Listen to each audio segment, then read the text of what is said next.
Good morning. I'm Ellen McSherry, Chief Operating Officer at the NJCPA. Welcome to our first edition of IssuesWatch with Ralph Thomas. Ralph, who is seated to my immediate left, is the CEO and Executive Director of the NJCPA. Ralph's guest for today's show is Gerard Abatista, who is seated to my far left.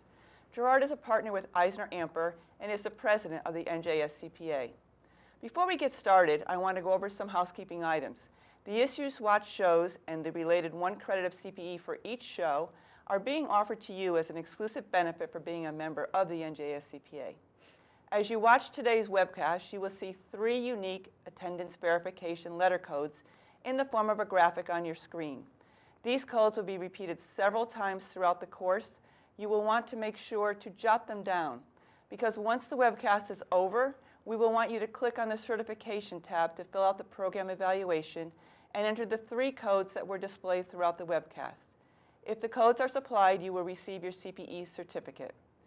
If you have any questions at any point during the hour, you may submit them in the Questions tab. We've built in time at the end of the presentation to address questions. IssuesWatch is being recorded and will be available on the NJCPA YouTube channel after the broadcast. Should you run into any technical difficulties during the webcast, please click on the Help tab for the ACPEN Help Desk number. Today our agenda will be broken into 2 pieces. First, we'll look at the national outlook. We'll be talking about the economy, technology, and the CPA profession. And then we will do a New Jersey outlook that will cover both the legislative and regulatory side along with the state board. At this point, I'd like to turn it over to Ralph, who will start with our economic outlook. Thanks, Ellen, and good morning, everyone. And again, let me welcome you to our first edition of IssuesWatch. I'm glad to lead off this section talking about the economic outlook because we have some good news today. Yeah. That good news is that in a recent survey that was done by AICPA, 49% of the survey takers were very optimistic about what was happening in the economy or the outlook in the economy. And this 49%, in the previous survey, we were at 38%, so a significant increase in the economic outlook. This first quarter survey is consistent with a NJBIA survey, which looked at the New Jersey marketplace and also indicated optimism here, both on a national basis, but also in the region here in New Jersey. So that's good information today and good news for our members, both in industry and also in the practice area. Some key attributes that you should take home with you. Performance indicators in terms of anticipated revenue growth were a little flat, but profit and headcount expectations showed significant improvement. And so that's one of the things that many people have been concerned about is the unemployment rate and when were firms and companies going to start ramping up in terms of that area. Technology, some of the sectors that have really come forward are technology.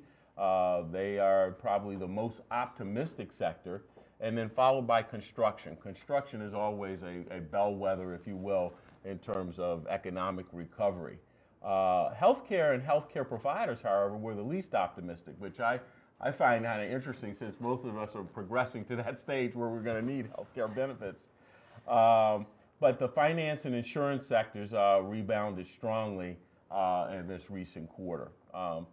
Now, in addition to the survey respondents, the survey also broke down to look at CFOs and what they thought. And as the folks who have their hands on the pulse from the financial standpoint, we found similar confidence levels that there was a recovery here in the U.S.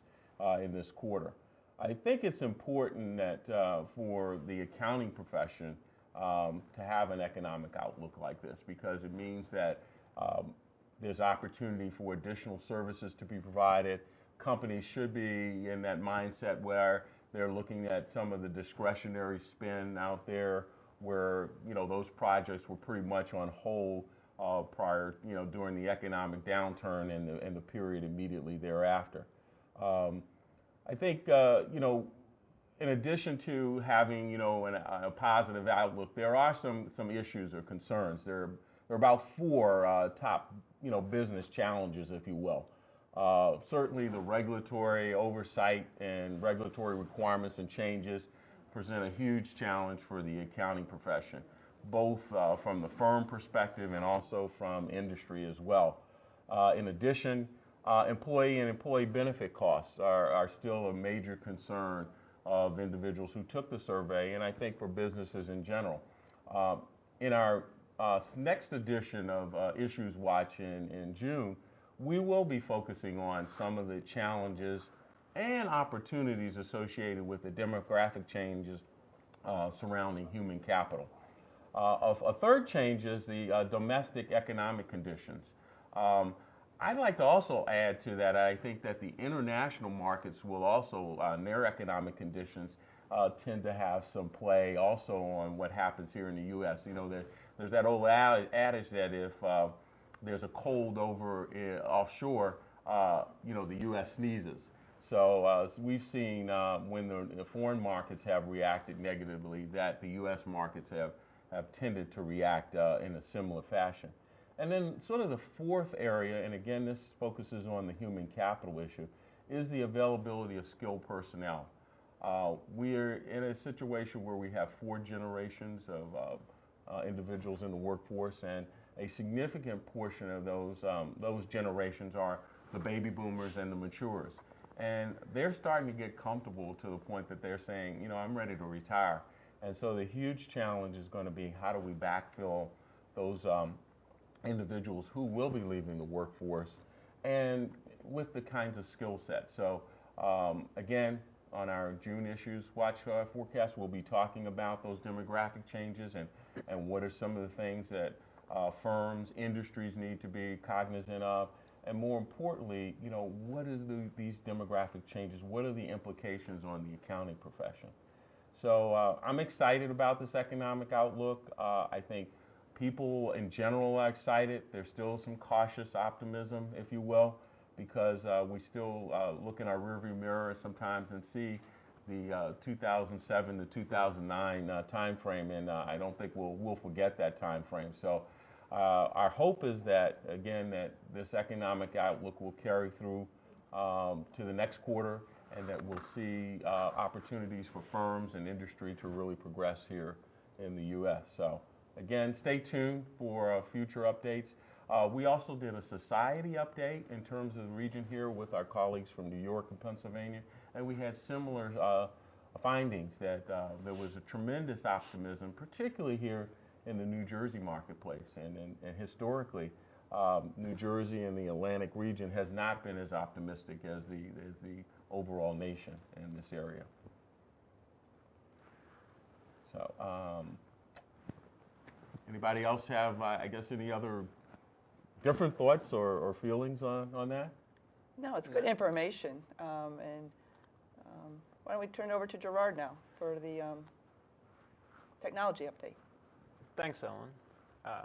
You know, each year the AICPA conducts a survey of its members to ask them about their top technology initiatives for the year. And today I'm going to take you through just a couple of those top initiatives that came through in the survey. You know, at the top of the survey this year was managing and retaining data.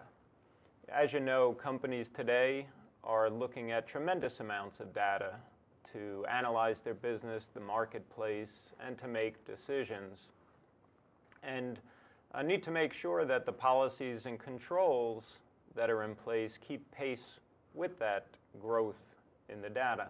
So companies are looking at the risks associated with the data. Risks of unusable data, if there are outdated formats or other ways that it's inaccessible. Looking at lost data, if there's an improper backup policy in place. So in their plans for the year, they're looking at how to best manage and protect their investment in the data. They're looking at their internal legal and regulatory requirements of how they need to maintain that data, and also looking at the processes, systems, and controls to best protect it. And clearly, CPAs are positioned very well in companies and in firms to assist with that data management process. Second on the list of the implementation priorities for this year was IT security. No surprise there. It's been at the top of the list for a number of years. There are tremendous risks. You see hackers regularly. In the press, you read about Target and other retailers, the Pentagon, the IRS, all have been infiltrated by breaches in their systems. You combine that with new technologies. A lot of companies have a BYOD, bring your own device policy. You've got mobile devices, cloud computing, all creating new risks to companies. So companies are looking at those risks, those threats, vulnerabilities, and trying to put in place policies and controls to mitigate those risks. There's a constant balance between that accessibility and those risks that companies are watching. So to round out the top 5 technology initiatives that came through the survey, right, we had managing and retaining data, IT security. Next on the list was IT compliance, protecting the privacy and confidentiality of that data, and managing system implementation. So these technological advances create opportunities. As technology changes, there's a lot of opportunity. And I think CPAs are situated, very well to capitalize on that. To first identify the risks and the changes going on in the marketplace, and second, to help companies deal with those changes and manage the risks associated with those changes. So technology is just one of the areas that are impacting the profession. I'm going to turn it over to Ralph to talk about some of the other areas that our profession is dealing with. Yeah, Gerard, if I could, just maybe pose a question to you back on the technology side.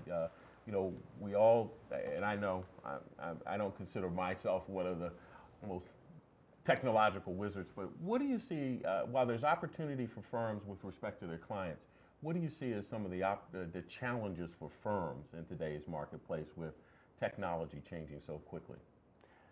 Well, within the firms, it's balancing that. I think there's always a challenge to balance the capital investment with managing that risk. You can spend an unlimited amount of money in technology and in putting in place systems and controls, but you need to balance that with a practicality and a limited budget. I won't say extremely limited, but you always need to balance the magnitude of the investment and the risk-reward of what you're investing in. Okay, great. Well, now to the professional outlook, if you will. What's happening on a national basis that everybody should be concerned about? Certainly one of the big topics that has been out in the marketplace is a proposal on the elimination of cash basis accounting for pass-through entities. And this affects our firms who are set up or structured as partnerships, S-corps, whereby the cash basis of accounting would be eliminated. This is a proposal by Congress to really help address some of the revenue gap that we're seeing on the federal budget.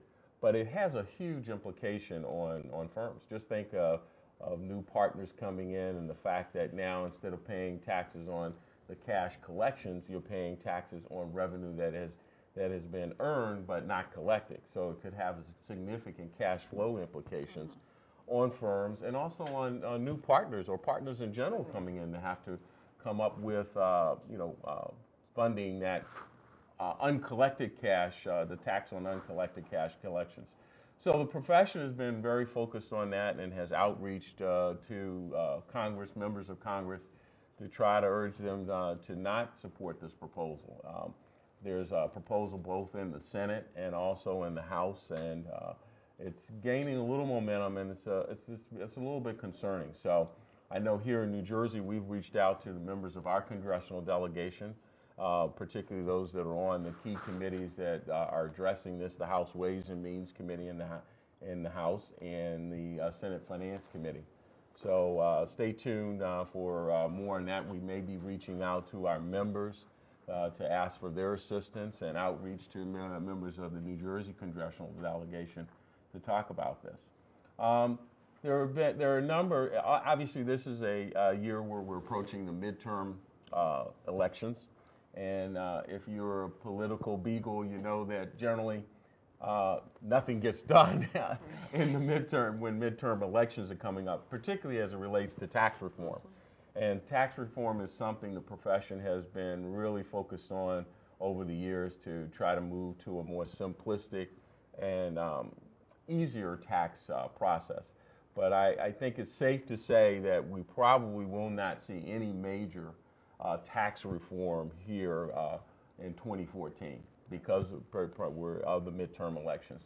The fact that members of Congress are running, it's difficult to run and have a platform where there's going to be tax increases or major tax reform. However, I'm sure all of our members are concerned about what happens to the tax extenders. They're scheduled to terminate the end of this year. And so what is Congress prepared to do? There are kind of two approaches that they're looking at. One is the approach that we've taken in the past, which was to extend the extenders, which was done with the Bush extenders. And then two, perhaps put this as part of a smaller tax package. And so it's kind of troubling that Congress really hasn't settled on which approach that it's going to take. But I think it's safe to say that the tax extenders probably will be addressed and that they probably will be retroactive for 2014.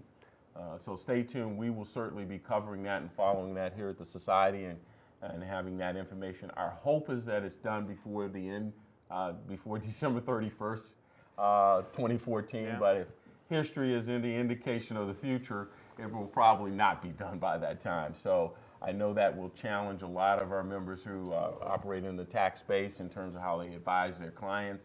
Certainly going to impact those in the industry in terms of their tax planning about what to do relative to these tax extenders.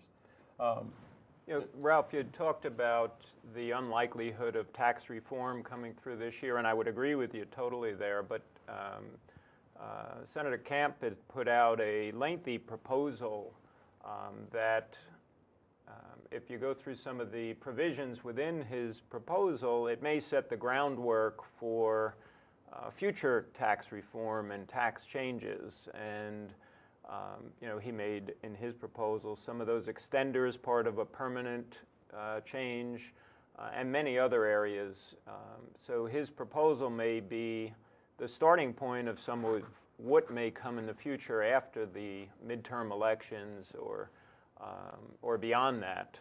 But he set the groundwork for you know, Congress thinking about that reform. No, I think, Gerard, you're absolutely correct. I think one of the things that probably impacts that is that we have a number of key leaders in Congress who are going to be departing Congress. Chairman Baucus is leaving, becoming an ambassador, so he was head of a significant committee there. And you know, I just see that I think it's just going to be a challenge, even post the midterm elections, for Congress to really come together and agree on those things. I think, again, focusing back on other things that the profession is looking at on a national level, certainly mobile workforce is an issue where, you know, we're trying to eliminate the need for individuals who cross over borders to do work in another state to be subject to filing returns, and their companies then having to withhold taxes. A huge implication on the small business industry. Again, you know, standardization, I think, is a big theme out there in Congress, and our hope is, you know, because our profession and the tax code is so complex already, that, you know, we will get some standardization. Speaking of the tax code, and I want to just dwell a little bit on IRS, I know a number of our members have had some concerns about the service level at the IRS, and the AICPA has been focused on that, and recently met with the new commissioner of the IRS to share their concerns. And I think I would not be surprised if the profession came out and support of more resources being provided to IRS so that the service level could be increased. When you look at the dollars and resources that are dedicated now to the IRS, they're lower than those that were dedicated in 2009. Yeah. So that's certainly going to present a challenge if the service level doesn't increase and the ability to get through to staff at the IRS to address questions and issues in that time frame. You know, Ralph, you brought up before the multi-generation, 4 generations in the workforce now, which poses some challenges with the way we deliver CPE. The young professionals certainly have learned and are learning in a very different way than us more seasoned professionals. And they like to get their learning a little bit differently than what perhaps you and I and Gerard do.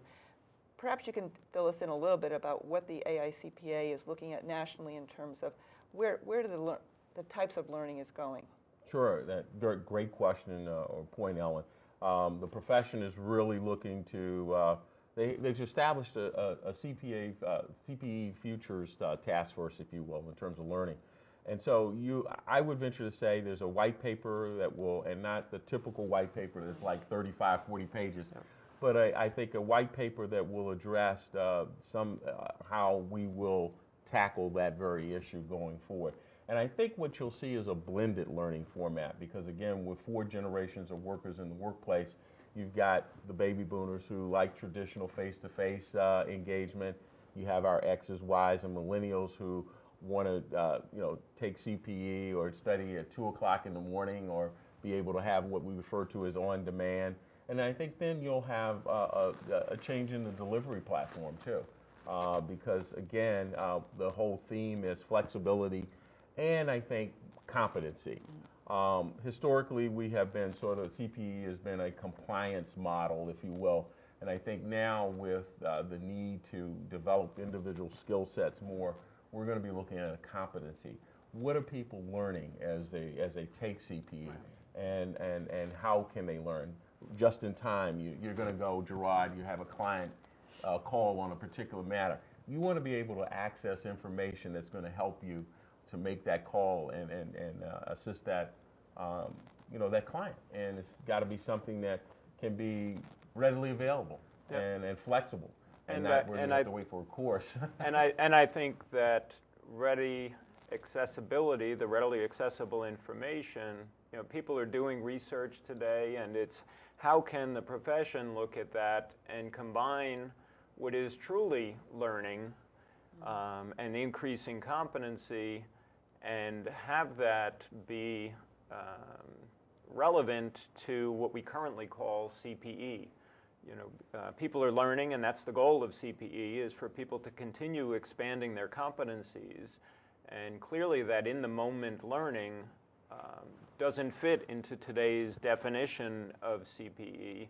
So it is something that the task force is looking at, and not on an island, right? They're looking at it together with NASBA, the National Association of State Boards of Accountancy, right? The licensing bodies across the country. The AICPA is working closely with them so that the AICPA doesn't go down one path, NASBA goes down another path, and then we're trying to reconcile it in the future. They're working together on that white paper to kind of define the future of learning for our profession. Certainly, I think as the white paper unfolds, we will without question, on one of our future issues watches, probably have some significant dialogue on the future of learning. But it is certainly a challenge, not just for us at the state society, but I think for our members in terms of the delivery mechanism and this whole competency model, because we have folks that have a broad depth and backgrounds out there. So it'll definitely, I don't think we'll see a situation where one size fits all. Right. Just a few more items from a professional outlook standpoint that I think that we can be on the lookout for. Certainly the area of practice monitoring or peer review, I think is undergoing a lot of revisit and relook. with the complexity of the profession today, I think we step back and ask ourselves, the current peer review and practice monitoring process that's in place today, is it what we really need today in today's environment? And I think the preliminary answer to that is that no, it does need to change and probably be more real time, if you will. And so I know the AICPA has a task force established to look at the future of practice monitoring, both on a long-term basis and also on a short-term basis, and looking at it from the perspective of not just, the reviews that are done, but the individuals who are doing the reviews out there, and making sure that we have the highest quality of peer reviewers out in the marketplace. So, needless to say, our profession is very complex, and we'll see a lot of change taking place. Probably another area that would be interesting to hear your comments on would be mandatory audit rotation and where the profession is heading there. Well, I think another good point, at least here domestically, and again, something that I think is important for all of our members, is that Jim Jody, who's the chair of the PCAOB, recently said in a public announcement that mandatory audit firm rotation was not a focus project for the PCAOB. So that's good news. I think that's happened as a result of some of the actions that have happened in Congress, where the House in the last legislative session actually voted in the affirmative that PCAOB would not be able to mandate mandatory audit firm rotation, and a similar proposal was being looked at in the Senate. I think that those two actions clearly sent a message out to the PCAOB and the public in general about mandatory audit firm rotation. So I know our firms are very interested in that. I know businesses in particular are very interested, because the last thing a business wants to do is to have to rotate auditors, bring a new firm on board. I will say, however, that in the offshore in the EU, there's still a move towards audit firm rotation. Recent policies there are looking at a proposal where every 10 years, what they call public interest firms, and akin to our publicly traded companies, would stop and go out for an RFP and look to rotate auditors. And if they didn't, then when they hit the 20-year mark, they would be mandated that they would have to rotate auditors. And there's also the French model where, as part of that, you would not only have mandatory audit firm rotation, but you also have to have two firms perhaps doing an audit. And I know we all would never want to see anything like that here in the U.S. I mean, it's tough enough now for one firm to do an audit and get their client on board with some of the recommendations that have come forth, let alone to have two firms. So sure. I think, like I said, good news is that for the time being, it's on hold here. You will see, I think, some spotted areas where people may entertain it, like on the state level or in particular agencies. But I think the clear message is that mandatory audit firm rotation is really not a panacea for improving audit quality, and it also results in increased cost and also the greater propensity for audit fraud in the initial years where there is a change. So I think all of our members across the board should be very, very happy about that. I would agree. So I think that's kind of it on the national scene there in terms of what the profession is doing. And I think we go to now perhaps what's happening in New Jersey, sure, locally. So clearly here in New Jersey, we're focused on every year what's happening budget-wise. And the governor just delivered his budget address, and I think it's safe to say that there were no surprises from a budget standpoint. And I say no surprises in that there were nothing included in the budget that resulted in new tax increases or new taxes that would impact the business community, and therefore I think that's good news. The tax policies that have changed in the last 4 years, like single sales factor, single place of business, those are starting to phase in. And as a result of those tax changes phasing in, we've probably businesses have saved about $1.5 billion in those 4 years. So that's a huge thing. I guess if you were to look to say sort of a downside of the budget is that discretionary spending increase in discretionary spending is very minimal.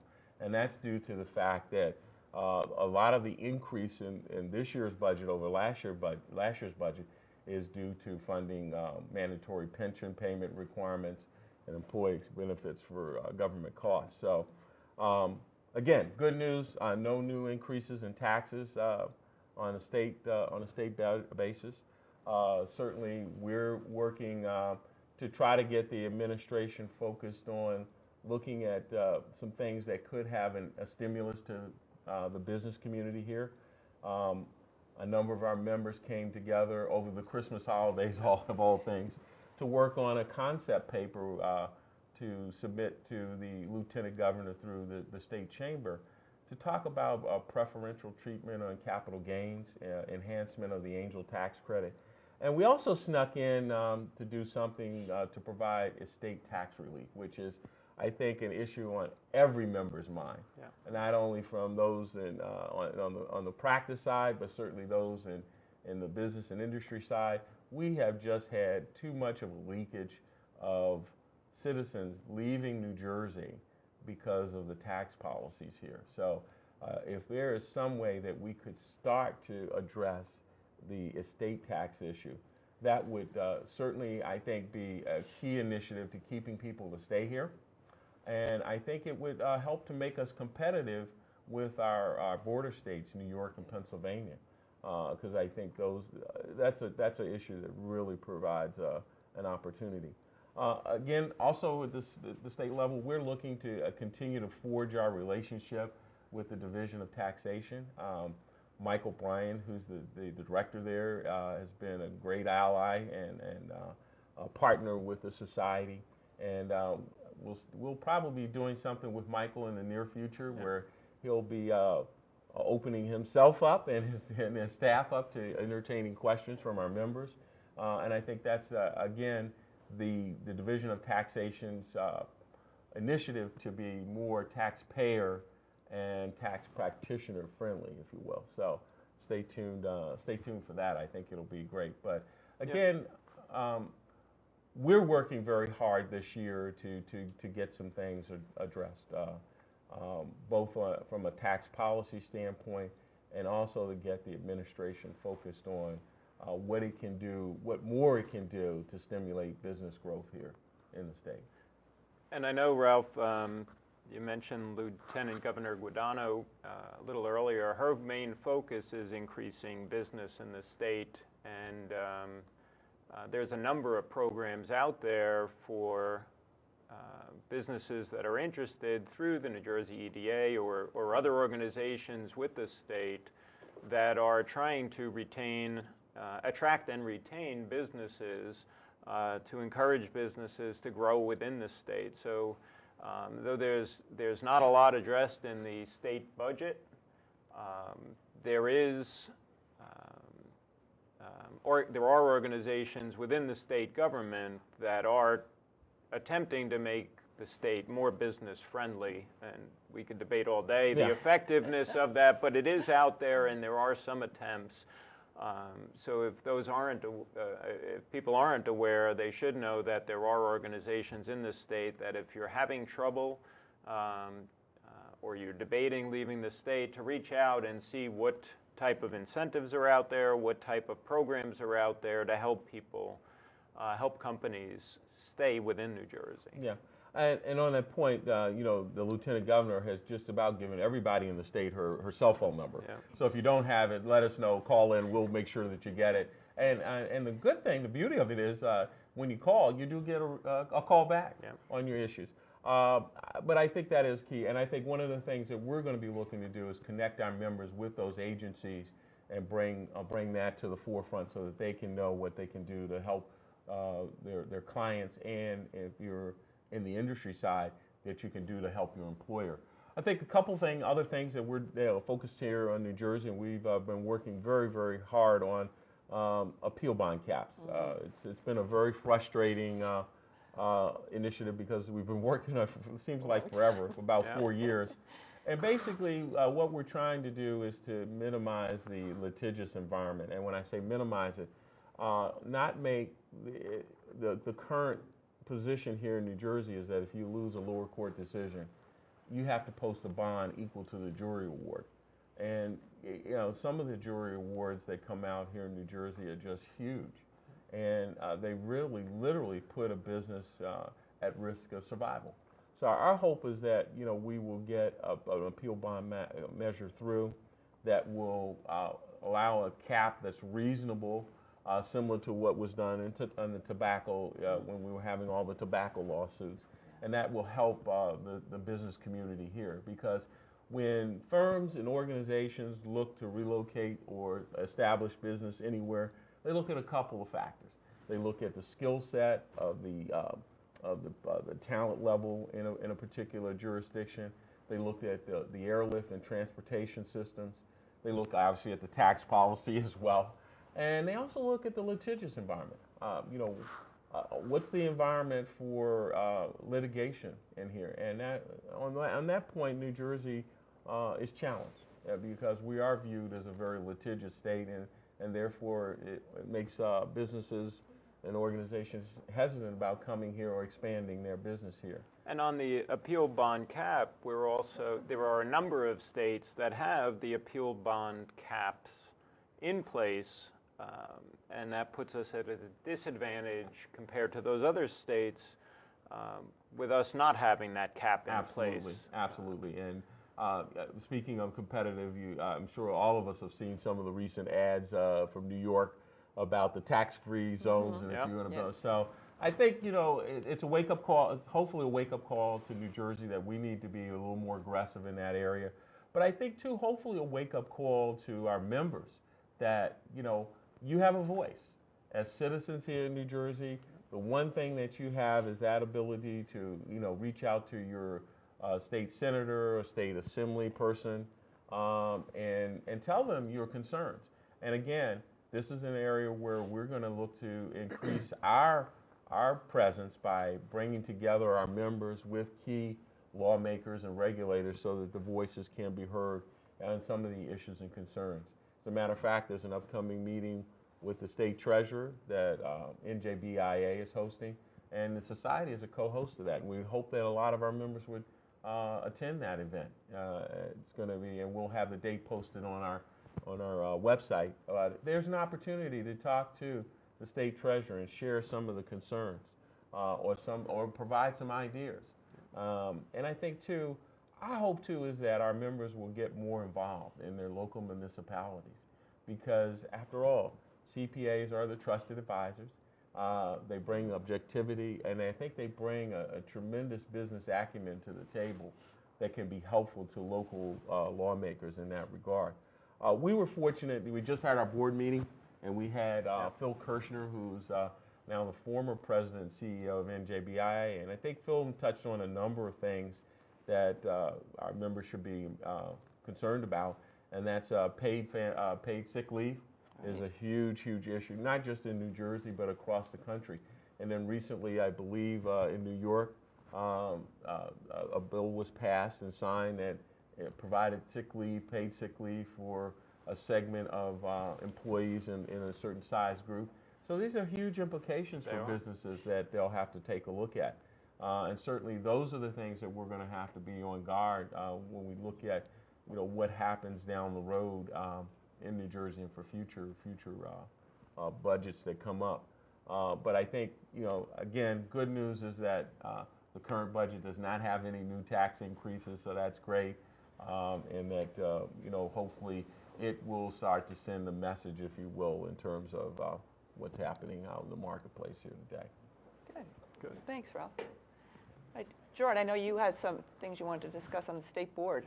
Sure. The state's, I know you're aware, some may not be, the state's licensing organization for our profession is the State Board of Accountancy.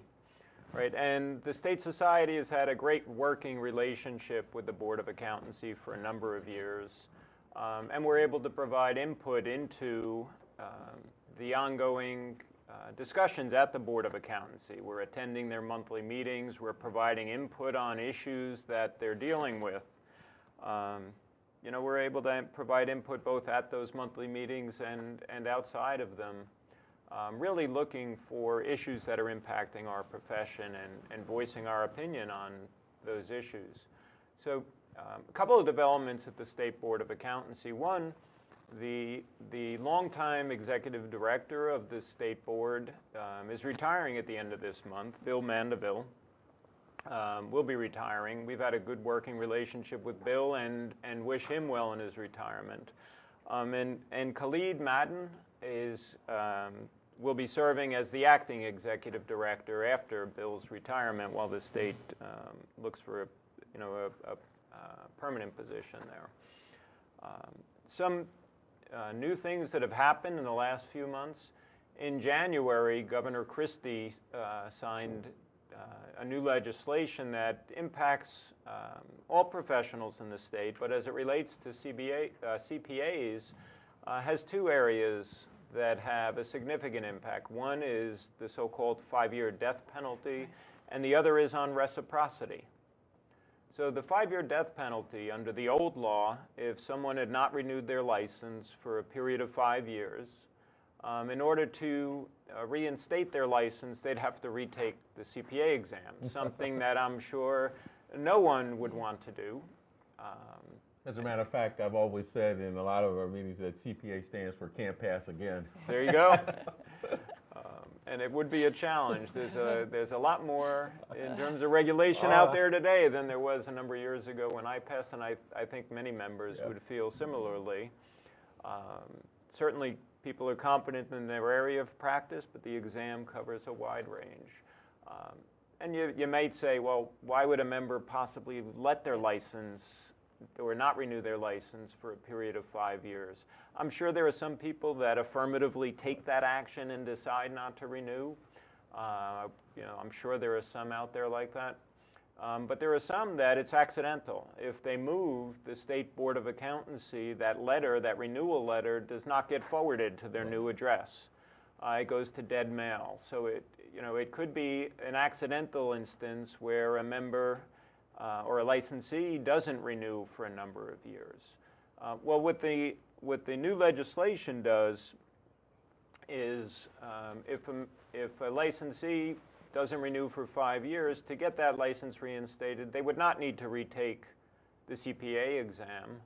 The State Board of Accountancy would look at the facts and circumstances and come up with a remediation plan, which may include a certain number of hours of continuing education or other factors to get that license reestablished. But the retake of the exam has gone away. The second component of the legislation deals with reciprocity. If anyone has gone through the reciprocity process, was licensed in another state, and then tried to get reciprocity in New Jersey, it's a very time-consuming and laborious process. There's a 28-page application. You need to get your college transcripts. You need to get certifications from all your prior employers. Doesn't matter how long you had been licensed in another state. What this new legislation does is it streamlines that reciprocity process.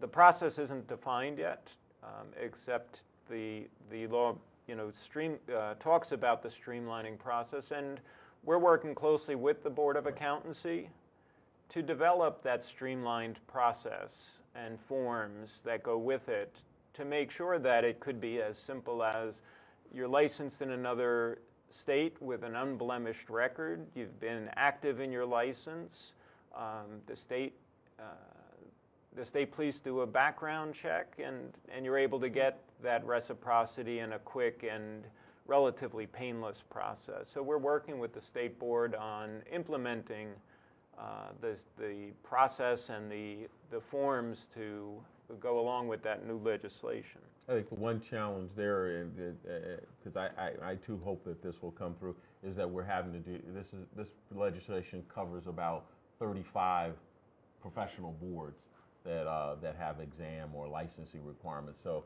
it's a matter of getting everybody on the same sheet of music in terms of the on. But certainly we're going to be involved, as you said, with working with the state board to streamline the process. Yep. And the effective date of the new legislation for both reciprocity and the 5-year death penalty is August 1st of this year. So that's gives some time to put the process in place, and just if people are concerned about it, they can look forward to that August 1 date as its effective time. One thing that came out of the November 2013 Board of Accountancy meeting dealt with SelfStudy CPA. Under the current law, the triennial requirement of 120 hours limits the amount of self-study CPA to 60 of those 120 hours. What was discussed at the November board meeting, the board voted to consider adopting a proposal that would allow for unlimited self-study CPA. A lengthy process to go with that, right? The state board voted on a proposal. Now it goes to the Division of Consumer Affairs. It's posted in the New Jersey Register. There's a public comment period, and modifications could be made to that. Change of that nature certainly wouldn't be for the current triennial reporting period. Unlikely it would be for the next triennial reporting period, because they may not put it in effect if it did go through in the middle of a reporting period. But it's out there, and definitely a process that we're monitoring. And you know, Ralph spoke earlier about the AICPA and NASBA's investigation of education in general and the current CPE process. So the New Jersey Board of Accountancy is also watching that and may take some of those findings into account to see where this goes. And I think also on that point, one of the things that we would hope that the board will focus on, and we're certainly going to press them on, is standardization. Again, having a model that is consistent so that individuals who are licensed in multiple states don't have multiple requirements that they have to comply with. Yeah. So to the extent that we can have some standardization, it would really, I think, bode well for our members.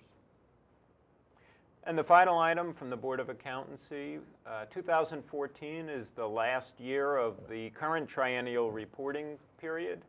And this triennial, there was one new twist to the requirements where each licensee needed to obtain a minimum of 20 hours of CPE each of the 3 years of the triennial with 120 credits in total.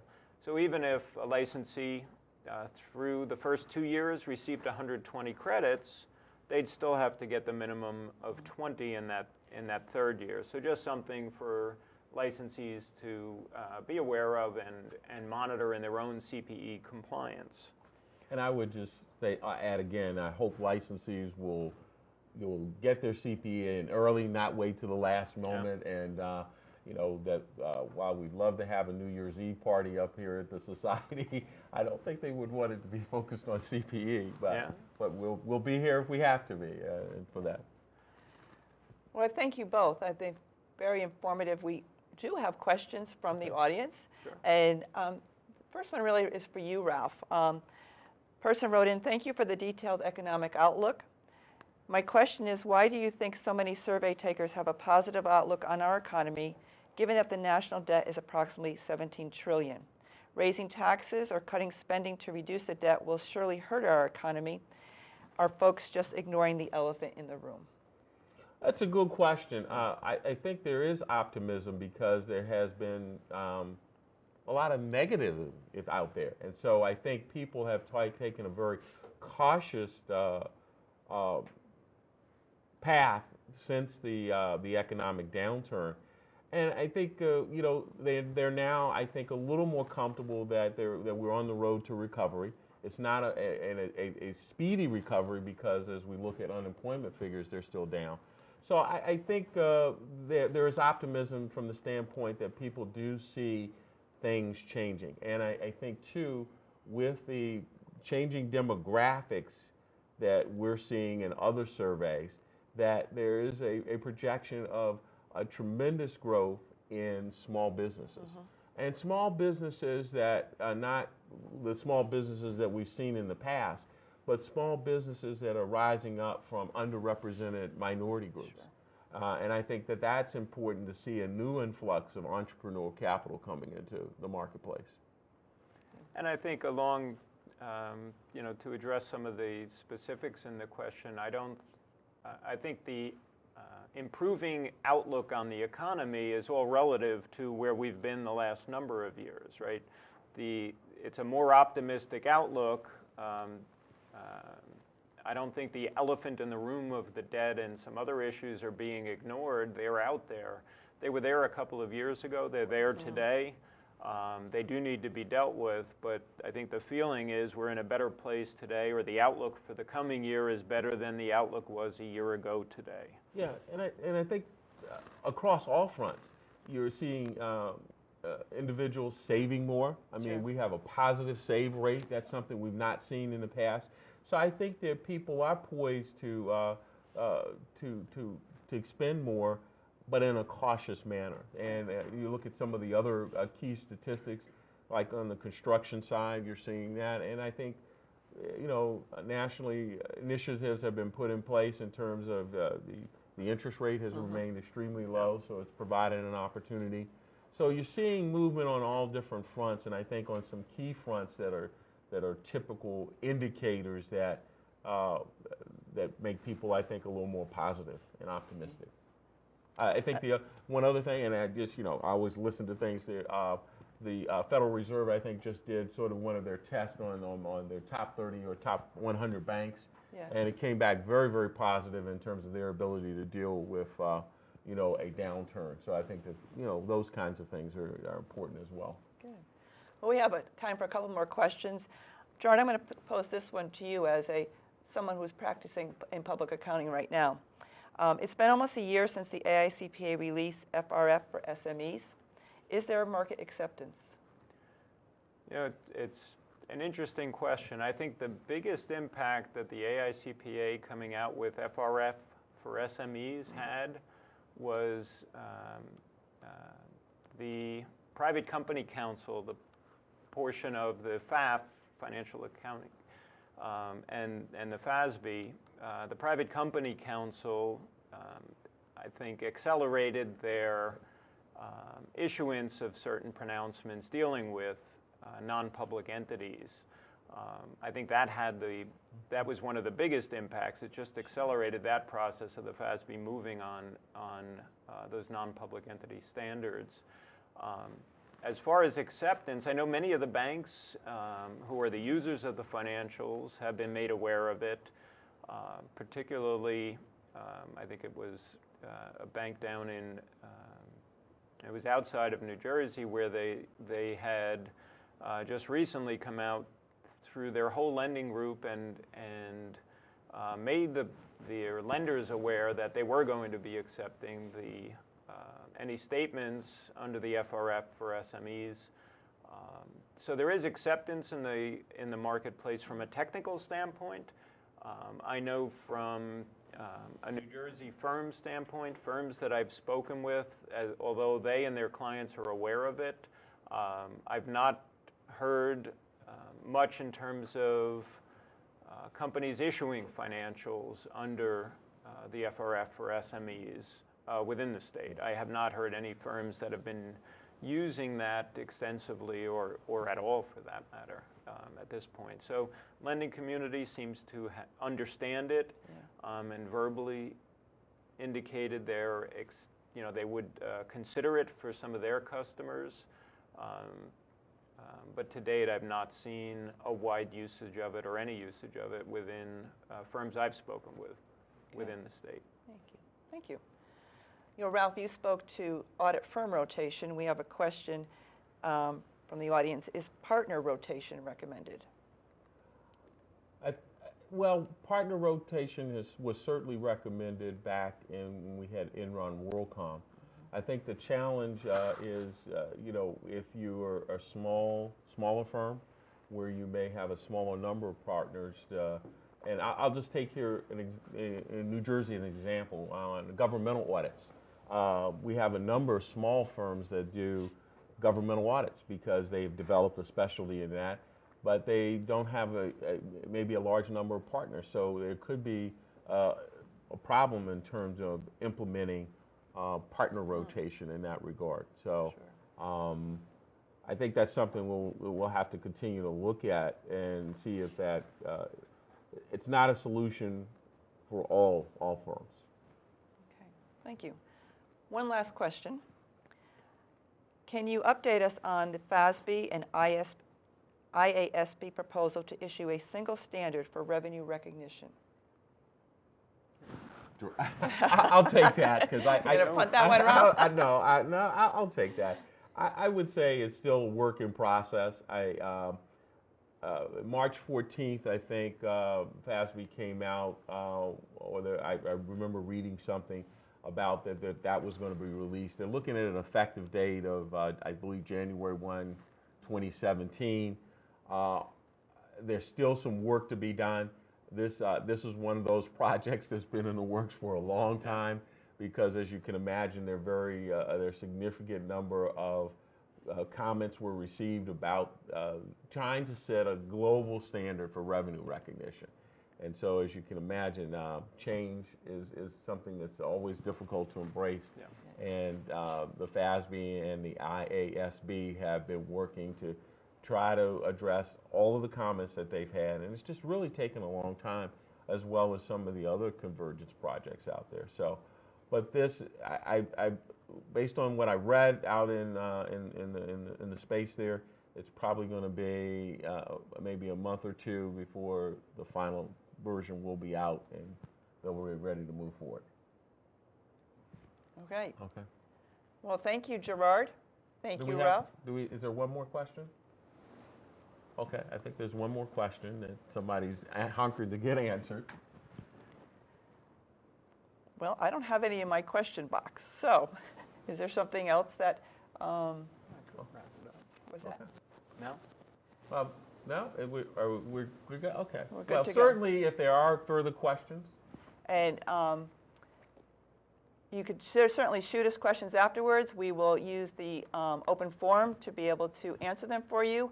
One last thing before we leave is to remind you to go onto the certification tab, make sure you've entered your 3 codes that you saw throughout the webcast, and you will also be able to fill out the evaluation.